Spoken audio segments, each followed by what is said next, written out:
परमात्मा ने जो भक्ति करनी है तो भगत की तरह रहना पड़ेगा, बुराइयों से भी बचना होगा और एक बहुत ही साधु भाव में रहना पड़ेगा, किसी की आत्मा नहीं दुखावे। ठीक है, आपको धीरे धीरे सेट होने में टाइम लगेगा, जैसा भी जिसका व्यवसाय है अब वर्तमान में उसमें एक साधुता लाओ। जैसे कोई मजदूर है, सेवा कर रहा है किसी के और भगत हो गया तो वो तन मन धन से सेवा करे उस मालिक के उसमें, क्योंकि वहाँ से उसने रोटी मिल रही है। और फिर परमात्मा ऐसी प्रेरणा करेगा उस मालिक के अंदर, देख भगत आदमी होते ऐसा हो भाई, कोई चीज़ पड़ी रहो घर में उसके लिए मिट्टी समझे, चाहे पैसा हो चाहे सोना हो कुछ भी हो, अपनी मिली हुई 2 रोटी यानी 2 जो दिहाड़ी मिलती है उसमें संतोष सब्र करके देखा कितनी इज्जत बनेगी उसकी और कितनी विनम्रता और उसके प्रति सद्भावना और उसका आदर बनेगा उस मालिक के हृदय में। इसी प्रकार अगर आप मालिक हैं, भगत हैं, आपके यहाँ कोई सेवादार सेवा करता है, उनको अपने बच्चों की तरह समझे, उनको भगवान के बच्चे समझे। वो बालक सेवा कर रहे हैं, भगवान के बच्चे हैं, उनको प्यार दे और उनके साथ कोई ऐसा गलत बर्ताव नहीं करे।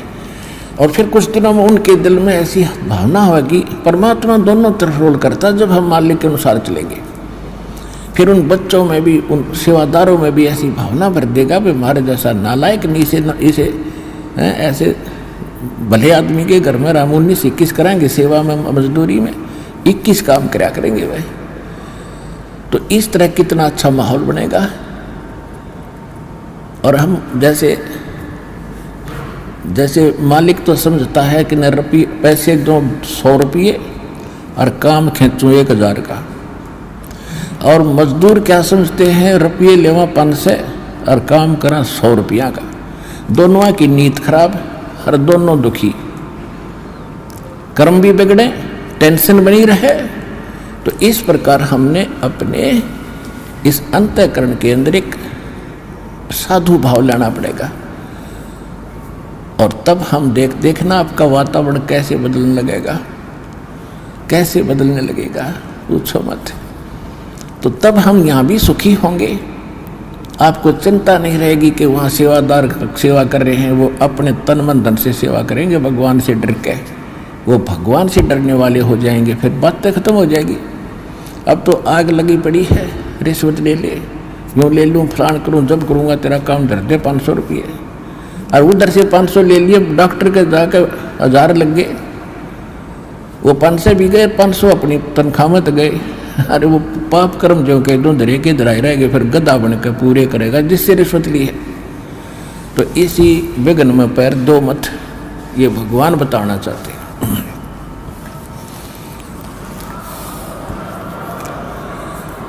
और जब आपको ये ज्ञान होगा ना, जहर दिखाई देगा आपको, और जब आप नेक नीति से चलोगे तो पूछो मत। अब दास बहुत देखता है, एक छोटा सा बच्चा ने बोला जी 55 रुपये पाए मैंने पड़े, वो घर पे ले आया, घर वाले बोले ना बेटा हमने नीचे धर दे, अपना दान पात्र में डाल दिए, इस व्यसना हम नहीं खाएंगे। अब देख जिसके गिरे थे उसको पुन हुआ, यहाँ पर भंडारे में लग गए, और वैसे उस पर चौनी खर्च हो रही थी कि उसने भी जाता, उसने जाते कहीं घुट्टी लाओ उसके 55 रुपये की, या कितने मांस मिट्टी खाओ उसको और पाप लगाओ। तो इस प्रकार हमारी नीत साबित होगी, भगवान खुश होगा, और जब भगवान खुश होगा तो फिर कमी नहीं रहेगी। हमने परमात्मा को प्रसन्न करना है, और परमात्मा प्रसन्न होगा तो फिर कमी किस चीज की, फिर तो क्या बताते हैं परमात्मा,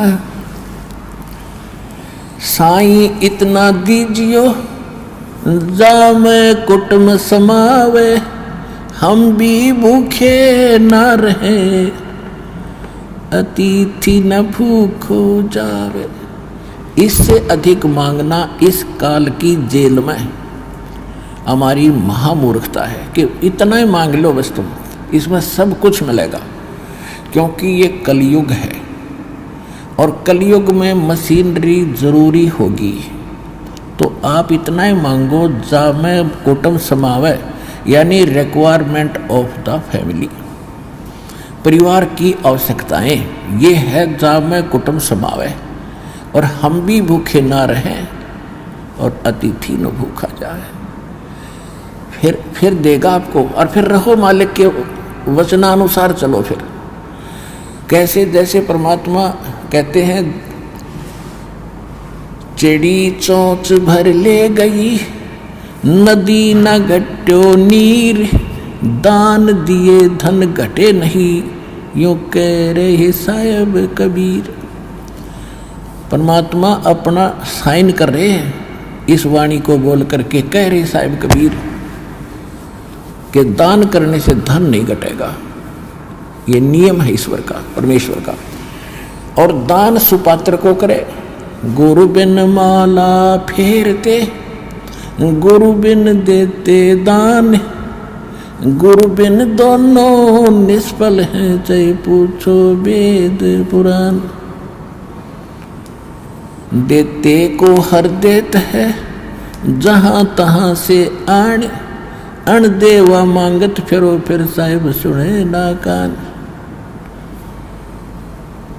अब परमात्मा ने एक भूमिका करके दिखाई हमारे को कि साईं इतना दीजियो जिसमें कुटुंब समावे। एक धानक, एक जुलाहा, सुबह से लेकर शाम तक एक बारीक बारीक तार इकट्ठे करके धागे और कपड़ा बुनता है।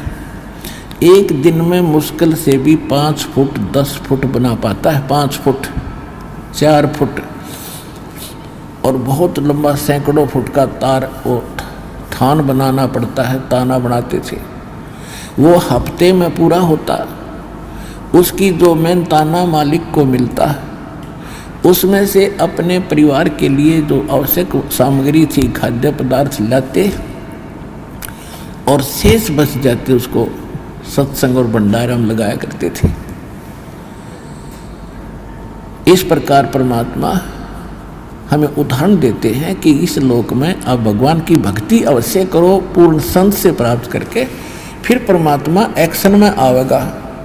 और वैसे आप ये फार्मूले अपनाओगे तो सफल नहीं हो पाओगे, क्योंकि फिर आपके साथ काल रहेगा, ये मन है, और केवल वर्क डन मिलेगा आपको।